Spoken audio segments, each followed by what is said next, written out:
tratar aqui a respeito do caso do decreto das armas, o decreto que vai flexibilizar mais o uso de armas e munições. Evidentemente que o nosso objetivo aqui não é ficar detalhando valores em relação ao decreto, mas tentar explicar para você que está em casa, a partir desse decreto, que direitos você passa a ter em relação à aquisição de armas. Nós temos as informações aqui no nosso telão em relação a esse assunto, que é o seguinte: quais são as armas que são autorizadas antes do decreto?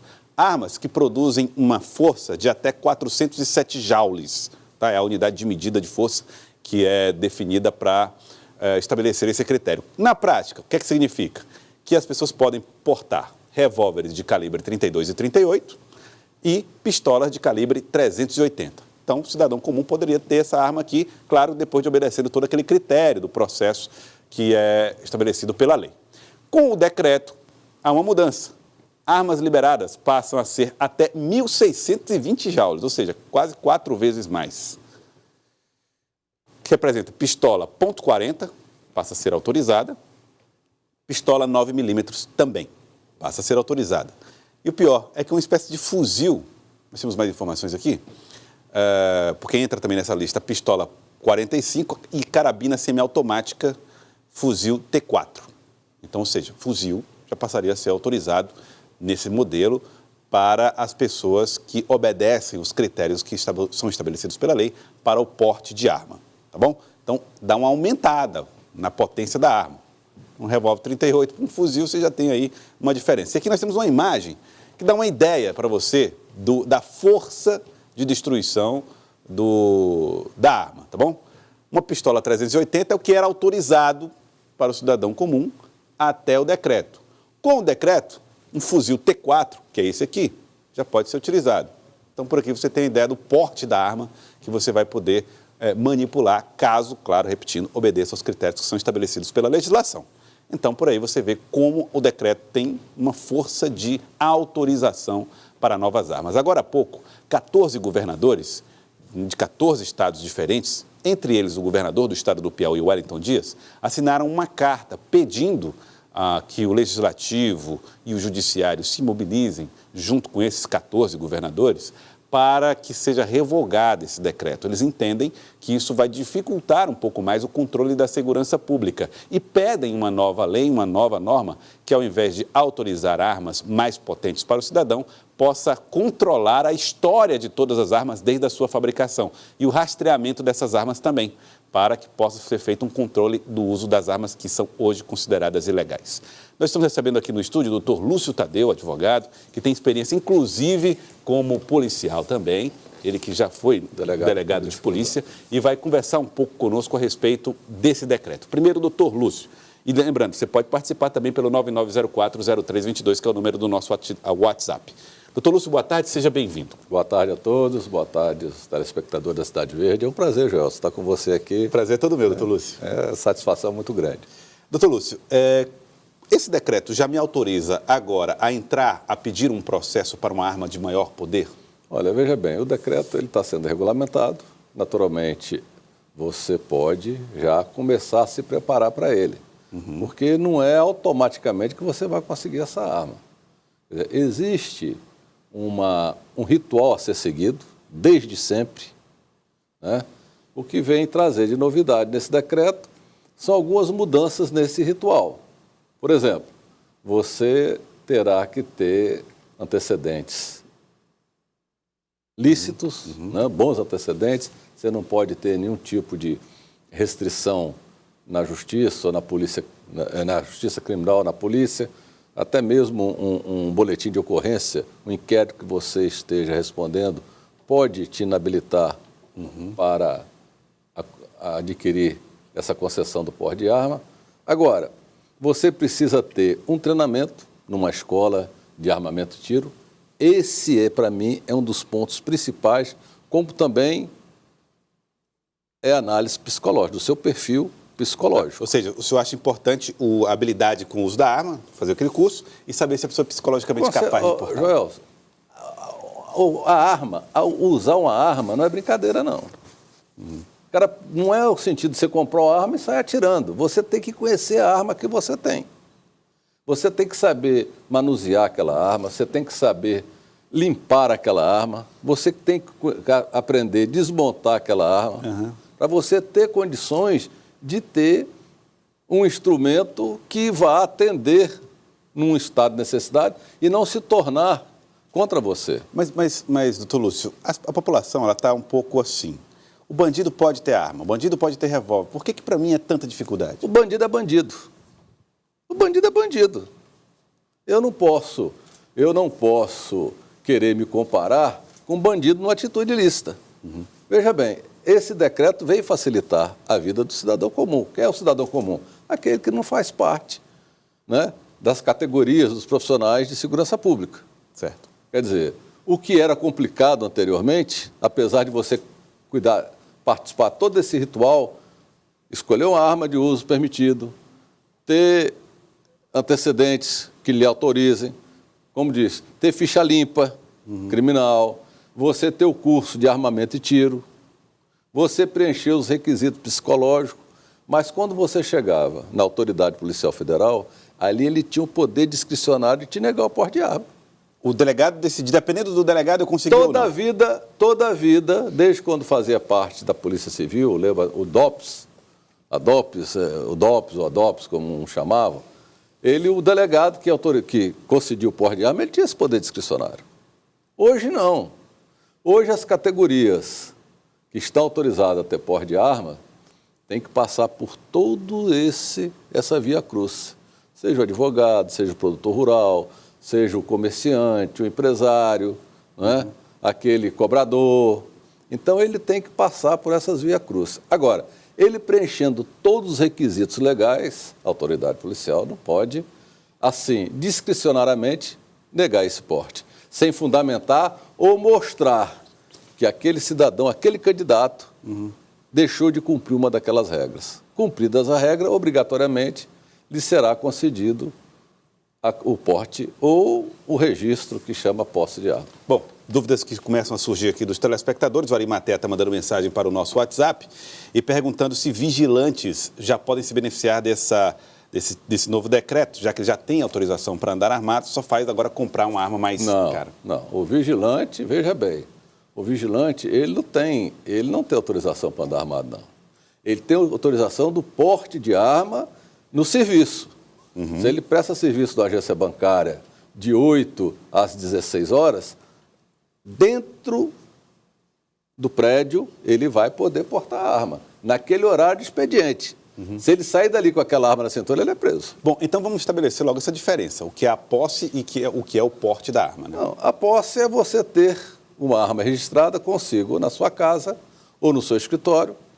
Se você quiser levar da sua casa para o seu escritório, você vai ter que entrar no site da Polícia Federal para expedir uma guia de transporte, você vai dizer a hora, o dia, de onde você vai sair com aquela arma de fogo, a munição que vai ser levada e para onde você vai. Então, por exemplo, se eu sair da minha casa para o meu escritório com minha arma de fogo, a qual eu não tenho, mas se tivesse, o que eu faria? Está registrada, lá o teu registro da Polícia Federal, aí eu vou no site, pego essa guia de transporte, preencho, e vou na condução. Nessa condução, se me parar numa blitz, eu não vou ser autuado em flagrante. Porque você está com a guia lá. A guia da posse Isso da é arma. a posse. Essa é a posse. E quem pode ter essa posse? Trazer consigo a arma na cintura, viajar, né? Eu posso sair daqui, eu tenho porte de arma, minha arma é regulamentada, tudo direitinho, e vou para Parnaíba com ela no meu carro. Isso com porte? Com porte. Agora, eu ter o porte também não me dá o direito de eu meter ela na cintura e entrar num bar, num restaurante, num local de aglomeração pública. Ai, não? Não, senhor. Não, senhor. O porte de arma é para você ter consigo em situações, numa viagem. Agora, você não pode ir para o bar beber, você não pode ir para o restaurante ou numa reunião onde tem aglomeração de pessoas com revólver na cintura. A lei veda isso e o decreto vai continuar vedando. Vai continuar vedando. Com certeza. Então, quem está imaginando que vai poder pegar um fuzil, botar nas costas e ir pro bar... Tá louco. Tá certo. Não. Bom, agora, doutor Lúcio, então assim, a posse, qualquer cidadão pode ter? Se preencher os requisitos, os critérios. E o porte é só para profissionais da segurança pública? Não, o porte também é para o cidadão comum. Também é? Se ele preencher aqueles requisitos de armamento e tiro, de psicológico, né? Tem um procedimento para o posse e tem um procedimento para o porte. Ah, muito bem. Mas todos dois devem preceder de determinados requisitos. A dúvida do Arimatea, com esse decreto, os vigilantes que hoje têm posse poderão ter porte? Pode, com certeza. Lógico que pode. Depois do decreto? Depois do decreto, até agora. Se ele preencher os requisitos que a lei... Independente do decreto, já podia, mas ele tem que buscar esse claro, porte. Lógico. Agora, ele podia esbarrar numa decisão discricionária do delegado de Polícia Federal. Disse, não, eu não vou, eu entendo que você não tem necessidade da arma, não vou lhe conceder o porte. Muito bem. R. Castro está perguntando o seguinte, está dizendo, aliás, o fuzil vai servir só para produtor rural, fazendeiro, dono de sítio se proteger em locais que muitas vezes a polícia não chega. O decreto não estabelece isso. Não estabelece. Na realidade, o decreto ele é genérico. Eu acho que tem um setor do Ministério da Justiça que regulamenta a questão de armas, o SINARME, que vai cuidar disso, né? Vai ver a questão... Por exemplo, nós estamos falando desse fuzil aí. Esse fuzil, na realidade, ele é uma carabina intermitente. O que é intermitente? Não é aquela fuzil, aquela carabina de rajada, como uma metralhadora.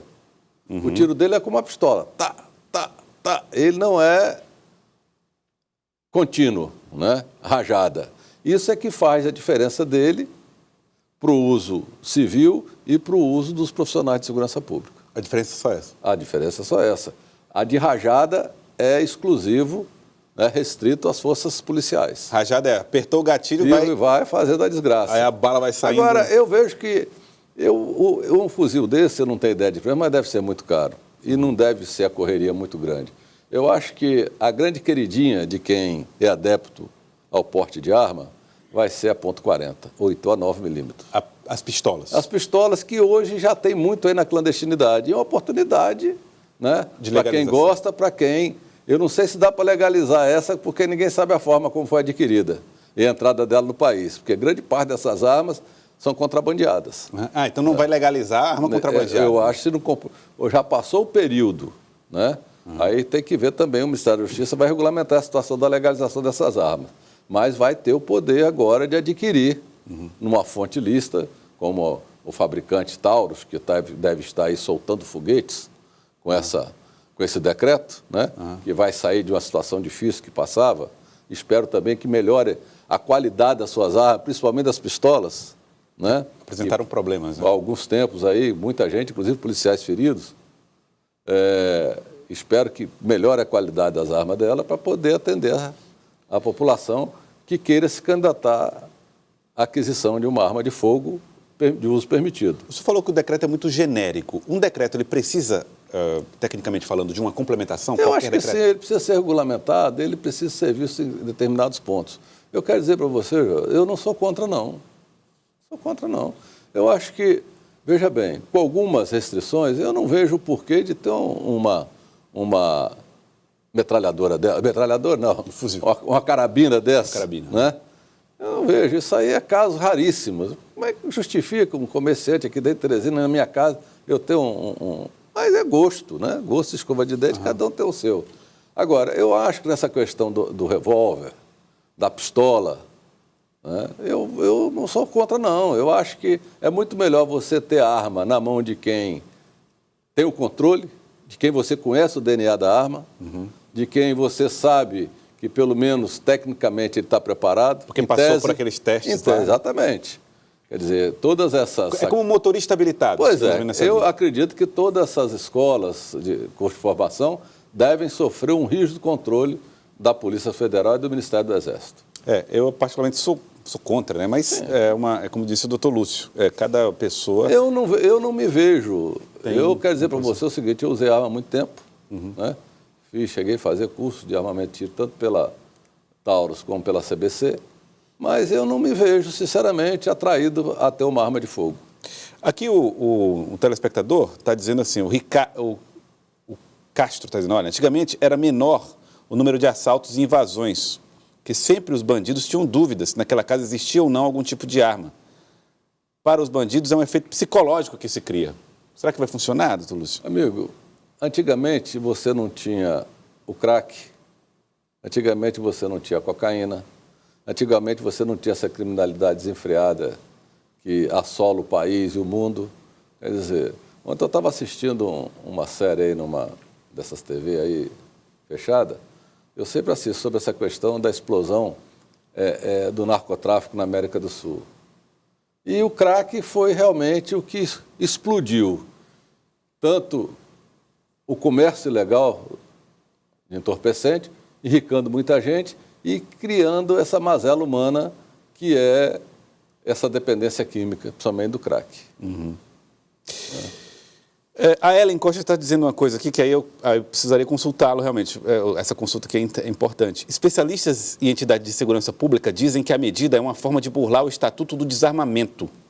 Vai na contramão de estudos que indicam que o maior número de armas nas mãos dos civis colabora para o aumento da violência e deve agravar ainda mais a crise na segurança pública.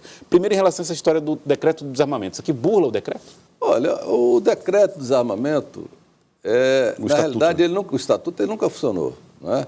Ele não gerou aquela expectativa que se esperava.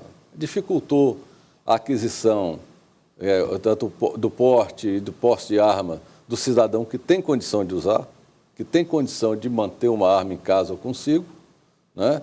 E desarmou todo mundo. Quer dizer, a malandragem, quem usa a arma está aí à vontade. Uhum. Agora, é o que eu estou te falando, não vejo sobre esse aspecto. Eu penso que nós precisamos regulamentar melhor esse decreto. Agora, nós temos que pensar com carinho e facilitar o cidadão de bem, aquele que tem competência, que teve uma formação técnica aprovada para portar uma arma, portar a arma. Agora, eu acho exagero essa questão de fuzil, 9mm, mas aí é uma questão que eu vejo também que tem muito interesses comerciais por trás disso. Tá aí, então. O Marcos está registrando aqui que aposentados e assalariados jamais terão condições de ter uma arma, continuarão do mesmo jeito. Caríssimo. Quem pensar que o cidadão comum que ganha aí 2, 3 salários mínimos pensando que ele vai poder comprar uma arma de fogo e submeter aí essas coisas, ele vai passar necessidade. Uma arma pistola 380, ela custa mais ou menos quanto? Não tem ideia, 4, 5 mil. 4, 5 mil. A arma não tem mais arma barata não, rapaz. A arma aí, uma espingarda de chumbinho aí está custando R$1.000, R$1.200. Então, o cara pensar que vai comprar uma pistola .40, 9mm, um fuzil desse aí, sinceramente, eu não sei nem quanto custa. Tá aí, então. Aí o registro das opiniões dos telespectadores aqui em relação a esse decreto. Doutor Lúcio, queria agradecê-lo. Muito obrigado pela participação. Mas, olha, eu acho que na formalidade fica muito mais fácil o controle do que na informalidade. Você vê muito garoto, muita gente andando com .40 na cintura, dando tiro para cima aí, e você não sabe a origem dessas armas. Essa legalização vai ter pelo menos esse... Eu acho que pelo menos a gente tem o DNA e dá um controle. Agora, é que eu digo, precisa ser regulamentado e ver melhor, com melhor os olhos, uma cobrança maior nessa questão da categoria da arma que vai ser liberada. Né? Então é isso. Aqui no porte, mas você viu uma arma aí que pareceu, talvez por propósito, raspada. Sim. Uma arma dessa nunca vai poder ser legalizada. Uma arma com a numeração raspada. Nunca. É igual se você comprar um carro com chassi raspado. Como é que você vai saber de onde ele veio? Tá aí, doutor Lúcio, as preocupações.